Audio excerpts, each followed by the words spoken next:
सबका स्वागत है इस वीडियो में। आज भी हम एक 11 का जो अकाउंटिंग का जो सिलेबस है, जो 11 स्टैंडर्ड के स्टूडेंट्स के लिए इम्पोर्टेंट है, रिक्वायर्ड है, उसको हम लाइन बाय लाइन ये बुक से रेफर करेंगे। ये बुक जो मैं अभी रेफर कर रहा हूँ, इसको कहाँ से डाउनलोड करना है, इसका लिंक मैं आपको नीचे डिस्क्रिप्शन बॉक्स में शेयर करूँगा। तो चलो आगे बढ़ते हैं कि जो first chapter that is introduction of book keeping and accountancy, जो वेरी बेसिक है 11 स्टैंडर्ड्स के लिए। और यहाँ पे हम देखेंगे कि अकाउंटिंग का मतलब क्या होता है, मीनिंग क्या होता है, बुक कीपिंग मतलब क्या, अकाउंटिंग मतलब क्या, और कुछ बेसिक टर्म्स हैं जो अकाउंटिंग के, जो हम वहाँ पे डिस्कस करेंगे। Very essential for the beginners and the one who want to learn the accountancy. So अगर आप इंट्रोडक्शन में देखते हैं तो अकाउंटेंसी, उन्होंने जो लिखा है कि accountancy book keeping is related with the recording of business transaction, that is recording of business transaction. It is related with the recording of business transaction. Business enterprise and other organization deals in activity which involve exchange of money. देखो, we are into accountancy and where exchange of money है, वहाँ पे हमारा role आएगा money और मनीज worth. Money और मनीज worth मतलब money मतलब डायरेक्ट पैसा इन्वॉल्व है, या मनीज वर्थ मतलब जहाँ पे हम एक्सचेंज कर रहे हैं, एक चीज के बदले दूसरी चीज हम ले रहे, that is called money's worth. All these activities are recorded for the purpose of taking important decisions. Important decisions लेने के लिए इसको रिकॉर्ड करना जरूरी है, whether the activities are feasible, profitable and are to be continued or not। मतलब यहाँ हम डिसीजन लेंगे कि जो हम एक्टिविटी कर रहे हैं, फॉर एग्जाम्पल मोबाइल का बिजनेसमैन है, मोबाइल ट्रेडिंग करता है, तो वो लोग क्या करते हैं, मोबाइल कहीं से परचेस कर रहे हैं और किसी कस्टमर को बेच रहे हैं, this is what money monetary activity. तो अब जब इसका हम रिकॉर्डिंग करेंगे, यहाँ पे जो लिखा है book keeping is related to recording of business transaction, अगर हम इसका रिकॉर्डिंग करेंगे तो रिकॉर्डिंग करने के बाद ये जो मनी जो ट्रांजैक्शन है, इसको हमको कंटिन्यू करना है या नहीं, एक्टिविटी दैट फिजिबल बिजनेस के लिए इंपॉर्टेंट है, प्रॉफिटेबल है, या इसको कंटिन्यू करना है नहीं, ये डिसीजन लेने के लिए हमको रिकॉर्डिंग करना जरूरी है। ओके, आ रही बात समझ में आपको?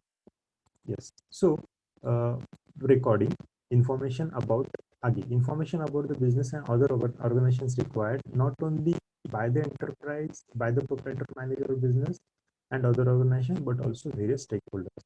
मतलब रिकॉर्डिंग करने के बाद जो भी इंफॉर्मेशन है, सिर्फ बिजनेसमैन उस ओनर के लिए नहीं, बल्कि अदर बिजनेसेस के लिए भी रिक्वायर्ड है, और स्टेक होल्डर्स के लिए। अदर बिजनेस स्टेक होल्डर मतलब कौन, पहले वो देखते हैं। स्टेक होल्डर मतलब सी, अपने बिजनेस से रिलेटेड हर कोई इंसान, जैसे गवर्नमेंट है जिनको टैक्सेस चाहिए, इन्वेस्टर है जिन्होंने पैसा लगाया, कस्टमर है जो कस्टमर हमसे गुड्स ले रहे हैं। अच्छा, आप बोले कस्टमर को तुम्हारे अकाउंटिंग से क्या जरूरत है, अगर आप बोलेंगे हम तो हमारे बाजू के ग्रोसरी शॉप में जाते हैं, वहाँ उनका अकाउंटिंग है, उनका बिजनेस प्रॉफिट में, हमको उसे क्या करना है।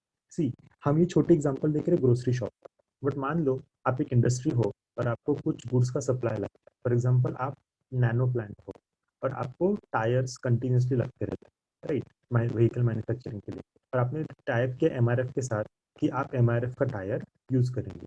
अगर आपको नहीं पता कि एमआरएफ कंपनी प्रॉफिट में है, वो कितने साल टिकेगी, कितने साल नहीं टिकेगी, या अगर आपको आइडिया नहीं है, और मान के चलो कि आपका प्लांट इंस्टॉल करने के 2-4 साल के बाद में एमआरएफ का फैक्ट्री बंद हो गया, तो आपको सप्लाई के लिए कई और वेंडर को ढूंढना पड़ेगा, इसलिए आपके कस्टमर को भी आपके रिकॉर्ड मालूम होना जरूरी है।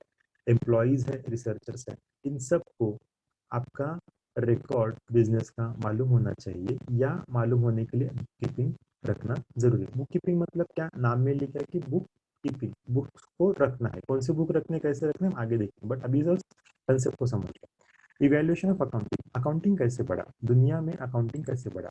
So that is in India during the Chandragupta Maurya regime, Chandragupta Maurya के टाइम में मिनिस्टर कौटिल्य जो थे, उन्होंने एक बुक लिखी जिसका नाम था अर्थशास्त्र। कौटिल्य ने एक बुक लिखी जिसका नाम था Arthashastra, where in some reference can be traced regarding the way of maintaining accounting records. इसमें रिकॉर्डिंग अकाउंटिंग रिकॉर्ड्स मेंटेन करने के कुछ रेफरेंसेस मिलते हैं। कौन सी बुक है? अर्थशास्त्र। अब देखो इस बुक को मतलब आप याद रखो इसका नाम, क्योंकि शायद एग्जाम में ये पूछ सकते हैं कि which book was written by the Kautilya and which era या which regime, that is Chandragupta Maurya के टाइम पे कौटिल्य नाम का जो मिनिस्टर थे, उन्होंने एक बुक लिखा जिसका नाम था अर्थशास्त्र, और उसमें रिकॉर्डिंग ऑफ और मेंटेनेंस ऑफ अकाउंटिंग रिकॉर्ड्स के रिगार्डिंग कुछ प्रूफ मिले हैं, और उसके बाद में इसको उसी अर्थशास्त्र बुक को देशी नामा भी कहा गया।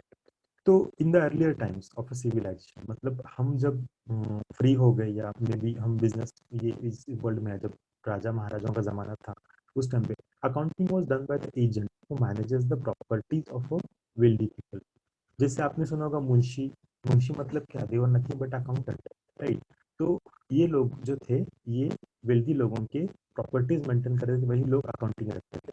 दे prepare accounts periodically of the owners of the property and the records debit and credit were found in 12th century itself। Debit credit मतलब क्या, आगे समझेगा आप, इतना ही समझो कि डेबिट क्रेडिट जो था वो 12th सेंचुरी में अपने को मतलब उसके रिकॉर्ड्स मिलते हैं। मतलब 12th सेंचुरी में देखो 1200 के दरमियान, आज हम 2000 में बात करें तो आज से 800 साल पहले ये रिकॉर्डिंग्स मिले हैं। इन द ईयर 1949 लुका दी वार्गो पैसिलियो, जो इटालियन मर्चेंट था, उन्होंने double entry book keeping system introduce की। देखो अब ये क्या है, डबल एंट्री बुक कीपिंग क्या है, और फिर डबल एंट्री है तो फिर सिंगल एंट्री ट्रिपल एंट्री ऐसा कुछ होता है क्या? थोड़ा सा इसको हम समझेंगे कि इसको क्या होता है। कि there are two types of, मैं व्हाइट बोर्ड पहले शेयर करता हूँ। There are two types of accounting system, एक है सिंगल एंट्री और दूसरा है डबल एंट्री। अब मैं आपको समझाता हूँ कि सिंगल एंट्री और डबल एंट्री में मतलब फर्क क्या है। मान के चलो कि देर इज अ फैमिली, और वो फैमिली में जो हस्बैंड है वो अपने वाइफ को कुछ पैसे देता है खर्चे के लिए। ओके, कुछ पैसे खर्चे के लिए देता है। लेट मी चेक अगर ये शेयरिंग हुआ है या नहीं। वाइट बोर्ड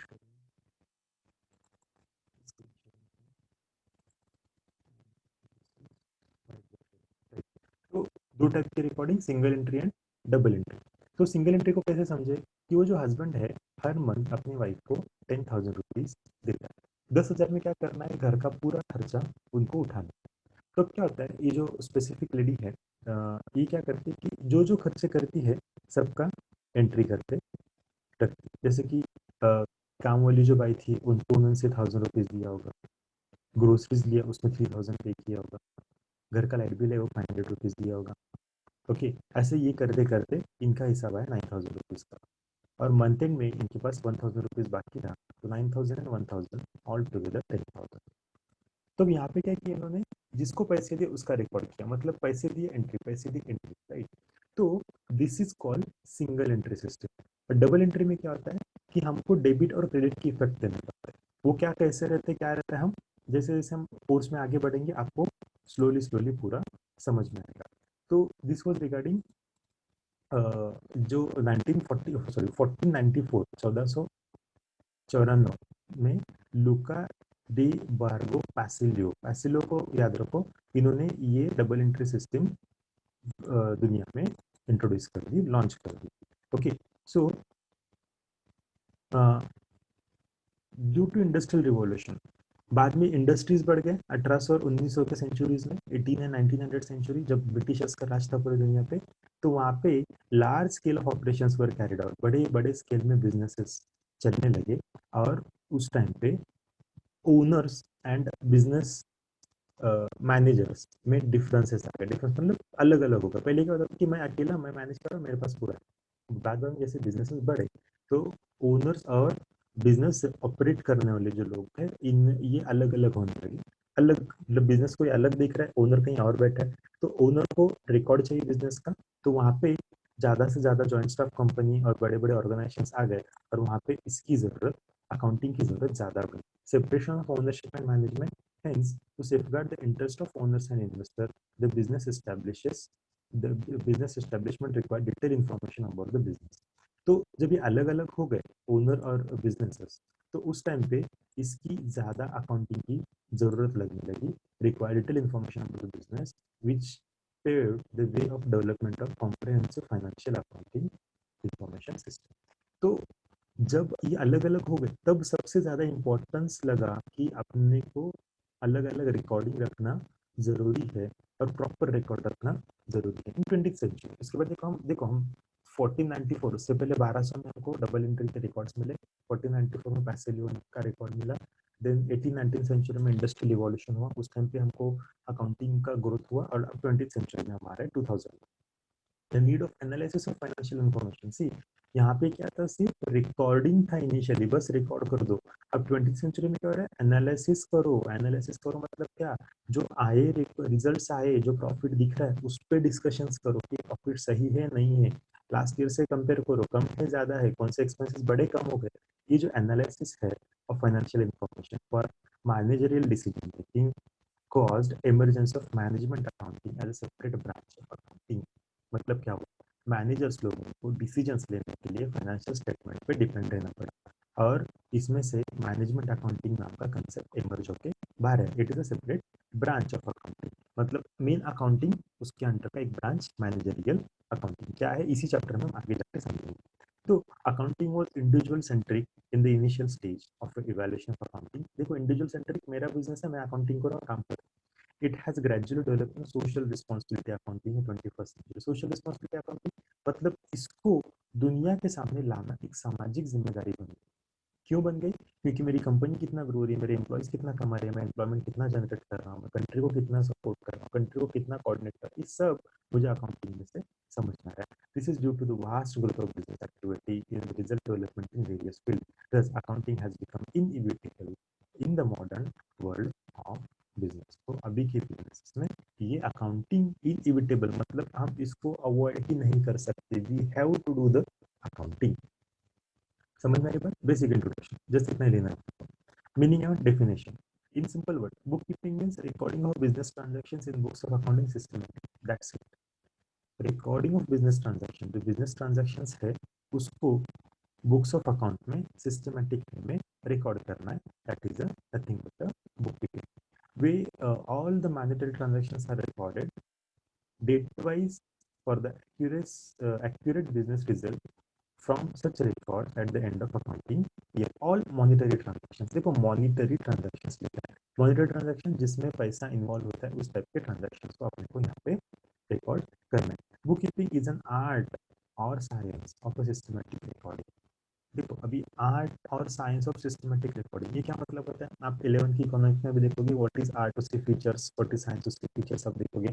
आर्ट में क्या होता है, मैं आपको अगर मोटा मोटी बता दूं कि आर्ट में आर्टिस्ट कोई रूल नहीं रहता। वो अगर से मान के चलो कि मैं मेरा स्केच बनाने के लिए आर्टिस्ट के पास दे रहा हूँ, तो वो मेरे बाल से भी स्केच बनाना स्टार्ट करेगा या मेरे नाक से भी स्केच बनाना स्टार्ट करेगा। देयर इज नो रूल कि आपको बाल से ही करना है, नाक से करना है, आंख से करना है। You want to start from anywhere you can start, but in science there is nothing. Science में रूल मतलब रूल है। अगर आपको इंजेक्शंस देना है तो इंजेक्शंस देने के बॉडी के कुछ पार्ट है वहीं पे इंजेक्शंस दे सकते हैं, स्पेसिफिक वे में इंजेक्शन दे सकते हैं, वहां पे यू कैन नॉट चेंज। मतलब साइंस में वन बाय वन स्टेप्स दिए जाते हैं। आर्ट में there is a no step, जो बंदा आर्टिस्ट है उसके हिसाब से आपको जो करना है कर सकते हैं। So in case of books of book keeping, ये आर्ट भी है साइंस में, मतलब क्या, यहाँ पे स्टेप बाय स्टेप्स आपको स्टेप्स भी दिए हैं और आपको फ्रीडम भी है कि आप आपके हिसाब से कहीं से भी स्टार्ट कर सकते हैं। ओके, तो जैसे आप आगे बढ़ेंगे आपको और डिटेल में समझ में आएगा। तो it is an art and science of systematic recording, classifying and summarising of the financial transaction of a particular period, generally 1 year. Accounting हम 1 साल का ही करते हैं इंडिया में। 1 अप्रैल को बिजनेस अकाउंटिंग ईयर स्टार्ट होता है एंड 31 मार्च को अकाउंटिंग ईयर एंड होता है। We don't follow calendar year. So for 1 year from April to March we do the accounting। क्या क्या है, science as well as art of systematic recording, classifying, summarizing the financial transaction of the business for the particular period के records को recording करना, this is a book keeping. Various definition है और जो दिया है आप जैसे इसको गो थ्रू करेंगे। रिचर्ड ई स्टार स्टार हेल्म है, इन्होंने कहा था कि the art of analysing recording business transaction, reporting result of business operations through the periodic statement and interpreting such result for the purpose of effective control of the future operations. मतलब क्या होता है, it is art, book keeping is the art of analysing and recording business transaction. समझो क्या है उसको record करो। Reporting results of business operations to the periodic statement, reporting result of business operation, profit हुआ लॉस हुआ, एक periodic statement 3 महीने का बनाओ, 6 महीने का बनाओ, 1 साल का बनाओ, योर विश। ये पीरियोडिक स्टेटमेंट को, प्रॉफिट को रिपोर्ट करो, ऑपरेशंस के रिजल्ट्स को, ऑपरेशन रिजल्ट्स मतलब प्रॉफिट और loss, and interpreting such results for the purpose of effective control of future operation. इसको इंटरप्रेट करो। मान के चलो अभी जैसे कोविड लॉकडाउन चल रहा है 2020, मैं मार्च 2021 में अब रिकॉर्डिंग कर रहा हूँ। तो अभी जो जनवरी फरवरी मार्च का जो रिजल्ट था उसको वो रिजल्ट के बेस पे मुझे आगे का डिसीजन लेना है। पिछले 3 महीने मेरी कंपनी ने कैसा बिजनेस किया, ये हम आगे कंटिन्यू कर सकेंगे नहीं कर सकेंगे, अगर करना है तो क्या करना है, और नहीं करना है तो क्या करना है, ये सब मुझे डिसीजन होगा जब तक मुझे प्रॉफिट और लॉस समझ में नहीं आता। जे.आर. बाटली बोल था, उन्होंने कहा था कि book keeping is art of recording business building in a set of simple. Then नॉच कॉट थे, उन्होंने कहा कि book keeping is art of recording in the books of account for the monetary aspect of a commercial और financial transaction. Just general है। Aaron Carter ने कहा था कि book keeping is the science and art of correctly recording the books of account and all those transaction that result in transfer of money और money work. मतलब अगर आप देखोगे तो मोटा मोटी सारे लोगों ने वही बात की, बट अलग अलग अलग स्टाइल में बात की। Okay, so this is book keeping features of book keeping के फीचर्स क्या होता है? It is a method of accounting.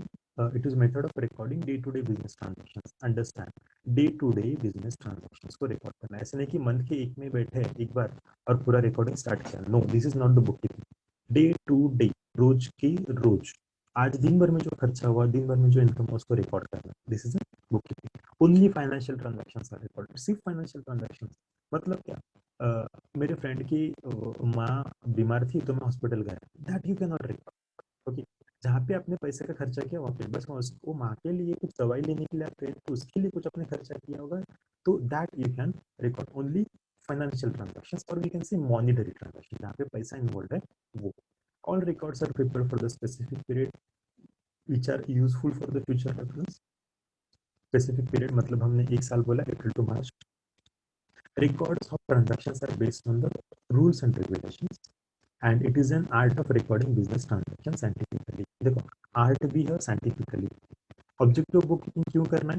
The main objective of bookkeeping is to keep a complete and accurate record of all financial transactions, systematic, orderly and logical manner. Main objective क्या है कि all record को maintain करना है। This is the main objective. क्यों maintain करना है? See, at the end अपने को पता चलना चाहिए ना हम क्या कर रहे हैं। ओके, देखो ईयर खत्म होता है, ईयर खत्म होने के बाद आपको पता चला कि यार लॉस हो गया बिजनेस में, हेवी लॉस, और मेरा पूरा कैपिटल खत्म हो गया। So this should not be the done, right? तो हम क्या करेंगे, मंथली जब रिकॉर्डिंग कर रहे हैं, डे टू डे कर रहे हैं, मंथली उसका प्रॉफिट लॉस निकाल रहे हैं, तब पता चलेगा कि अरे यार यहाँ पे तो लॉस हो रहा है, मतलब हमको कुछ करेक्टिव स्टेप्स लेने पड़ेंगे, right?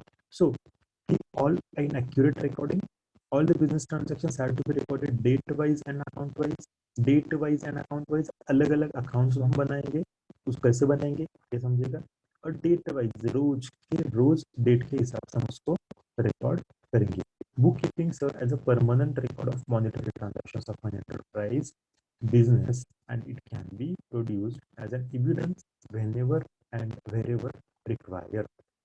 Permanent record of monetary transaction, monetary transaction जो है उसका हमेशा के लिए रिकॉर्ड है, और जब भी चाहिए जिधर भी चाहिए हम उसको प्रेजेंट कर सकते हैं। फॉर एग्जांपल कहीं भी कभी इनकम टैक्स में पड़ जाए, कभी कभी बैंक में देना पड़ता है लोन के लिए, तो ये सब हम वहाँ पे दिखाएंगे। टू नो द प्रॉफिट और loss of the business during the financial year, to know the total assets and liabilities of the enterprise, हमारे पास कितने एसेट्स है और हम कितना पैसा किसी और को देना है, लायबिलिटीज मतलब हम किसी और को देना है, वो हमको यहाँ पे समझेगा। To know what businessman owes to others and what others owes to him. Owes मतलब देना है, हम किसी लोगों को, मतलब to know what the businessman, business मतलब हम खुद अभी ये टाइम, तो बिजनेसमैन ओज टू अदर्स, हम किसी और को कितना देना है, और अदर्स ओज टू हिम मतलब किसी और से हमको कितना आना है, ये भी अपने को रिकॉर्ड समझ में आएगा। And businessman comes to know the current year's progress over the previous year and compare its financial results with other business enterprise in the similar line. मतलब जो बिजनेसमैन है वो देख सकते हैं कि लास्ट ईयर इतना प्रॉफिट था, करंट ईयर इतना प्रॉफिट हो गया, ये हम कंपेयर कर सकते हैं। तो लास्ट ईयर में ज्यादा था, करंट ईयर में कम क्यों है, या फिर लास्ट ईयर में कम था करंट ईयर में ज्यादा क्यों हुआ, तो वही हम देखो कंटिन्यू करना है। या मेरे कॉम्पिटिटर जो है उनका प्रॉफिट कितना है, मेरा प्रॉफिट कितना है, तो उनका ज्यादा है मेरा कम क्यों, या उनका कम मेरा ज्यादा क्यों, ये सब कुछ एनालिसिस हम बुक कीपिंग के बेसिस पे कर सकते हैं। इंपॉर्टेंस ऑफ बुक कीपिंग क्यों जरूरी है? The importance of book keeping as follow record, it is not feasible for anyone to remember all transaction, ये फैक्ट है। हम कल रात में क्या खाना है हमको याद नहीं रहता। अगर मैं आपको बोलूँगा 2 महीने पहले आपने क्या क्या ट्रांजेक्शन किया हमको बताओ, समझ में नहीं आया। But bookkeeping maintains record of all transactions permanently and systematically in books of account, इसलिए रिकॉर्ड रखने के लिए बुक कीपिंग की इंपॉर्टेंस है। फाइनेंशियल इंफॉर्मेशन के लिए बुक कीपिंग जरूरी है। Book keeping useful to get financial profit and loss, asset liability, investment, stock etcetera at given time. जब भी हमको चाहिए इन्फॉर्मेशन तब हम उसकी इन्फॉर्मेशन निकाल सकते हैं, इसलिए बुक कीपिंग जरूरी है। डिसीजन मेकिंग के लिए bookkeeping provide financial information to the business for the decision making, जैसे हमने अभी डिस्कशन किया था। Controlling enables the executive of the business to control the activity of the business. Business activity control करने के लिए अपने को बुक कीपिंग की जरूरत है। एविडेंस हमने अभी देखा कि evidence to produce in court of law in case of any dispute. मान के चलो कि हमने मिस्टर ए को कुछ गुड्स बेचा था और वो पैसे देने से मना कर रहा है और हम कोर्ट में जा रहे हैं। अगर वो हमने उसका अकाउंटिंग ही नहीं किया कि उनको हमने गुड्स बेचा है, तो कोर्ट में क्या प्रूफ करेंगे, राइट? तो इसलिए अपने को कोर्ट ऑफ लॉ में एविडेंस के तौर पे बुक कीपिंग इंपॉर्टेंट होता है। And tax liability, book keeping is useful to find out the tax liability, that is income tax, property tax, GST etcetera. Utility of book keeping, किसके लिए फायदा है बुक कीपिंग का? Owner, the businessman can find a profit और loss, assets, liabilities of enterprise of any time. Management के लिए है, क्योंकि उनको enterprise can plan, take decision, control over business activities, management.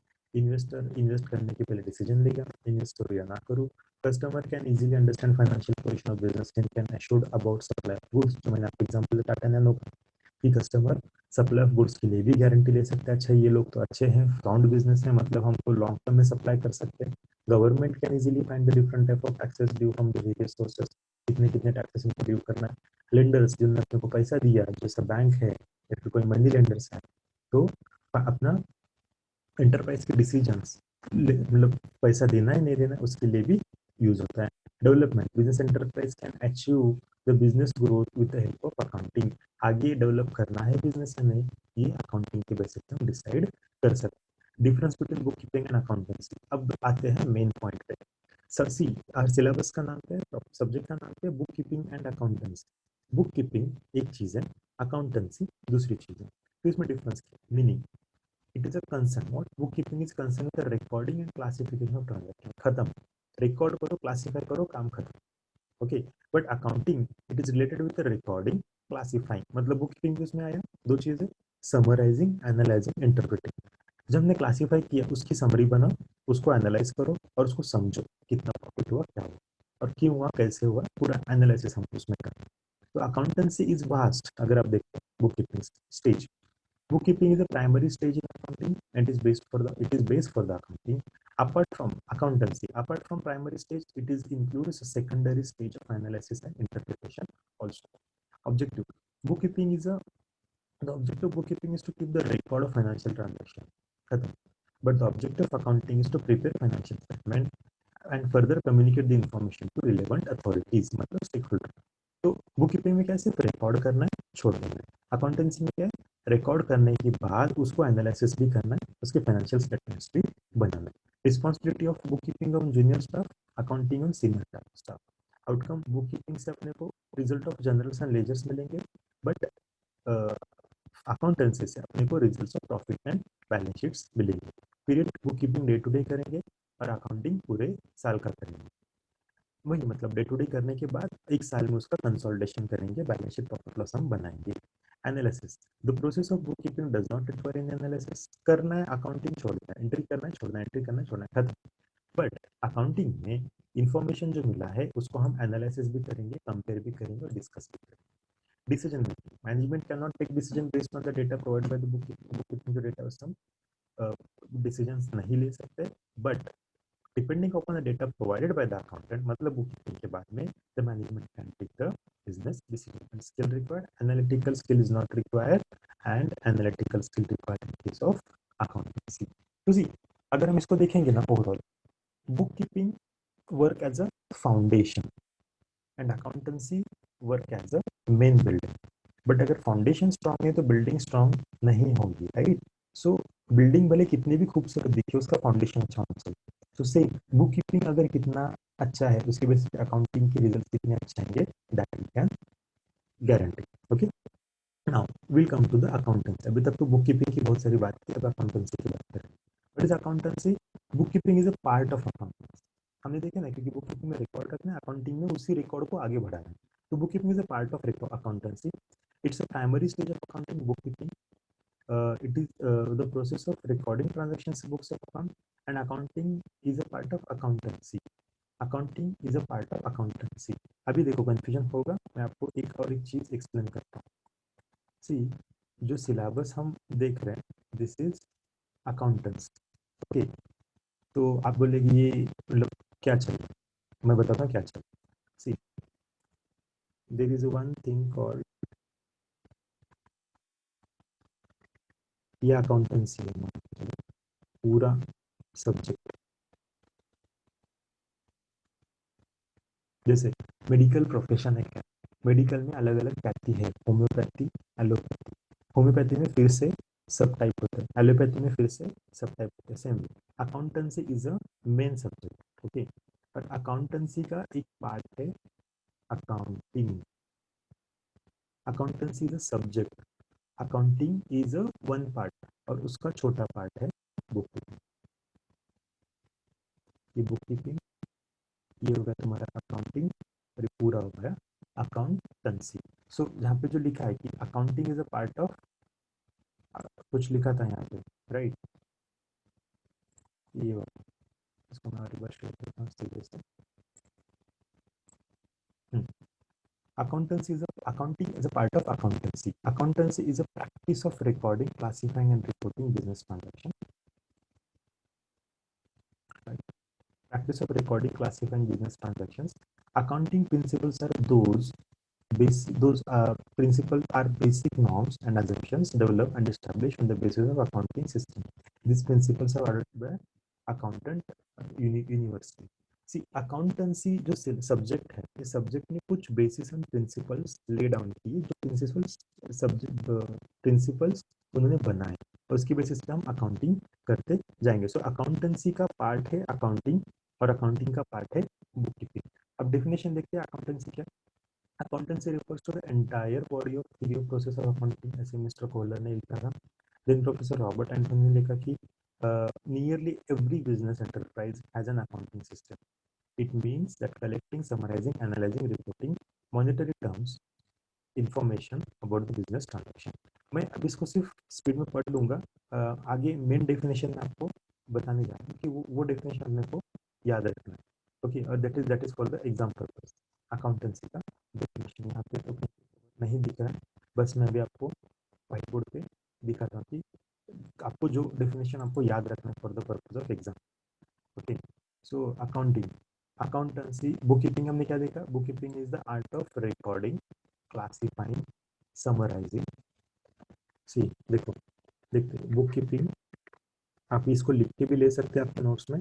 Book keeping is an art of recording business transactions in set of books. Business transactions in set of books. On the other hand, accountancy is an art of recording। देखो अभी ये words important है, थोड़ा hand writing के साथ मेरे bear करो, क्योंकि मैं एक देखो मेरे पास ये स्लाइड ग्राफिक टैबलेट है, तो इसके साथ थोड़ा सा लिखना थोड़ा सा अनकंफर्टेबल होता है। So accountancy is an art of recording, then classifying,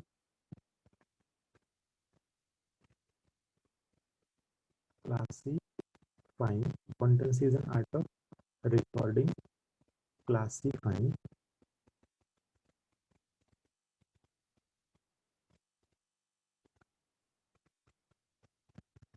recording, classifying, summarizing,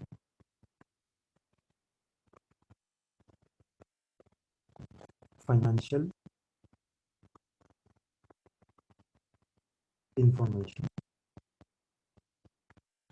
Accountancy is an art of recording, classifying, summarizing financial information in set of books, in set of books in systematic manner। ठीक है, देखो मैं बार बार पढ़ पढ़ के इसको cover करूँ, क्योंकि आपको उसको पूरा रटना है, इसको पूरा रटना है। मैं जब 11 स्टैंडर्ड में था तब मैंने इसको रटा था 2005 में, आज भी मुझे याद है 2021 में।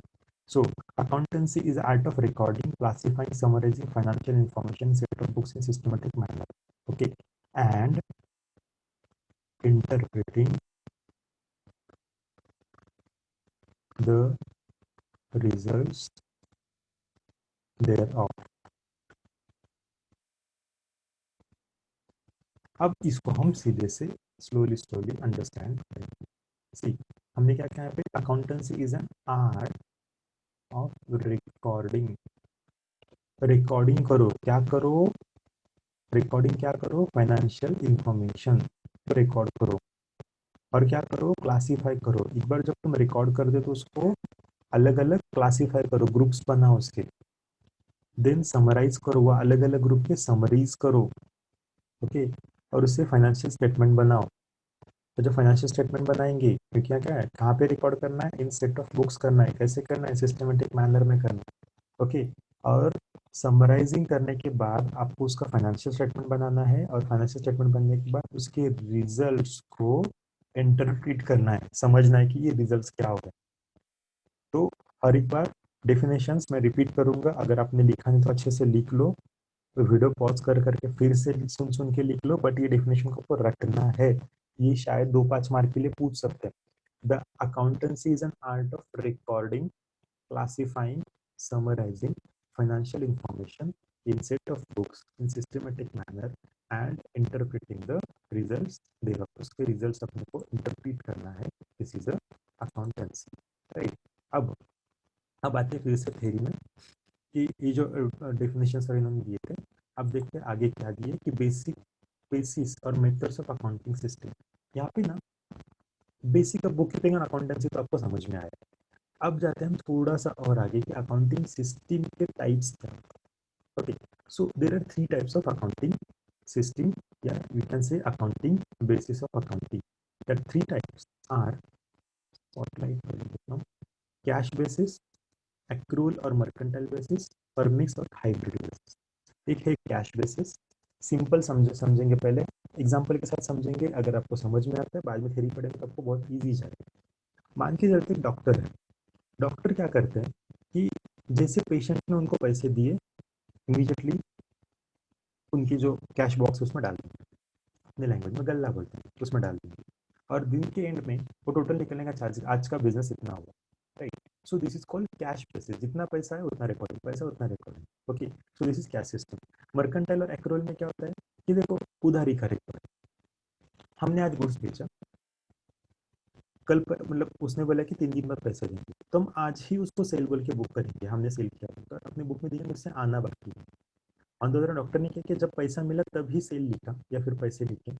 बट मर्केंटाइल में क्या होता है कि जिस दिन आपने गुड्स बेचा, जिस दिन आपने सर्विस दी है, उसी दिन आपने उसको सेल बोल के रिकॉग्नाइज किया अपने बुक में, और उसको पैसा हम रिसीवेबल मतलब आना बोल के दिखा है, वापस आएंगे हमको, हमको पैसे वो दिखाएंगे।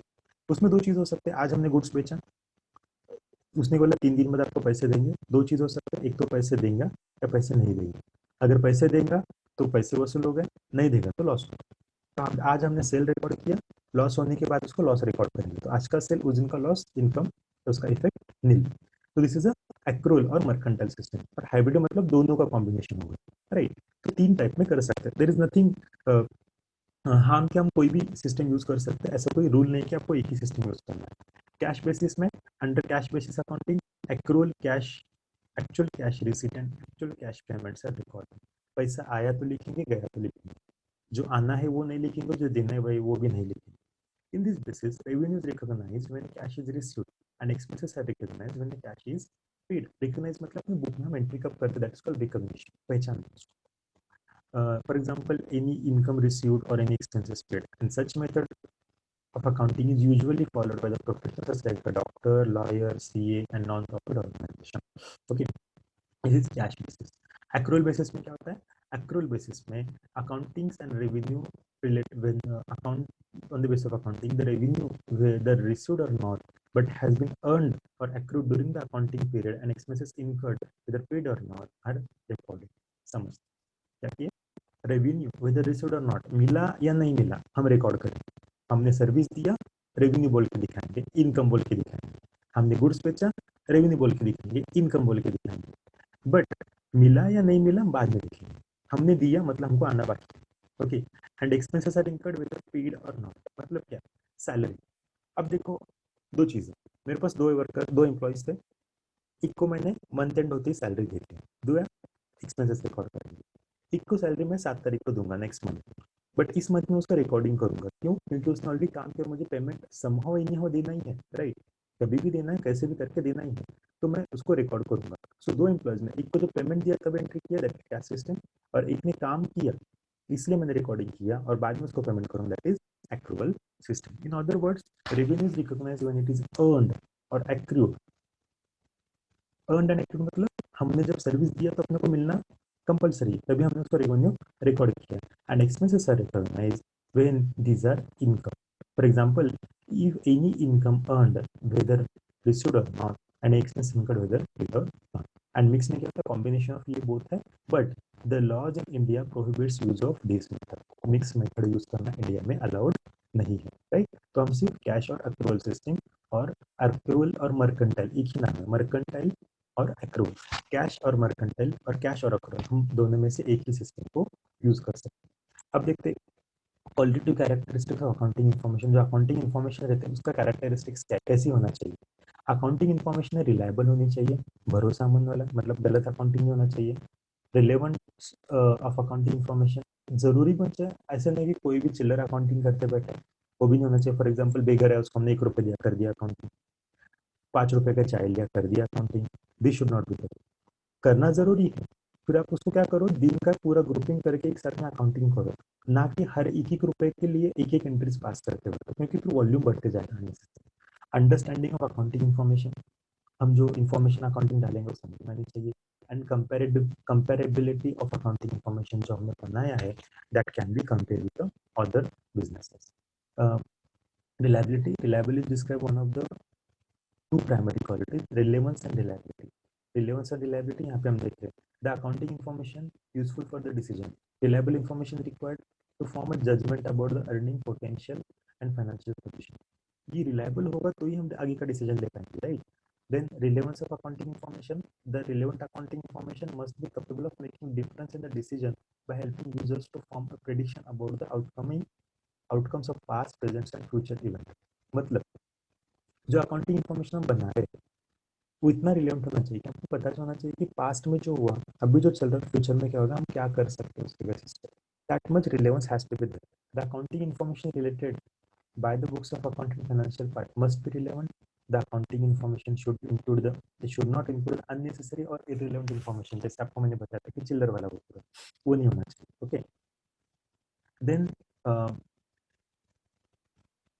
all the useful and related information must be find a place in the books of account, and information must have timeliness, dedicative and feedback values। मतलब इंफॉर्मेशन टाइम में भी रिकॉर्ड करना जरूरी, ऐसा नहीं कि 2 साल पहले खर्चा आज याद है इसलिए हमने आज रिकॉर्डिंग किया, उसका कुछ इंपॉर्टेंस ही नहीं है ना आज, राइट?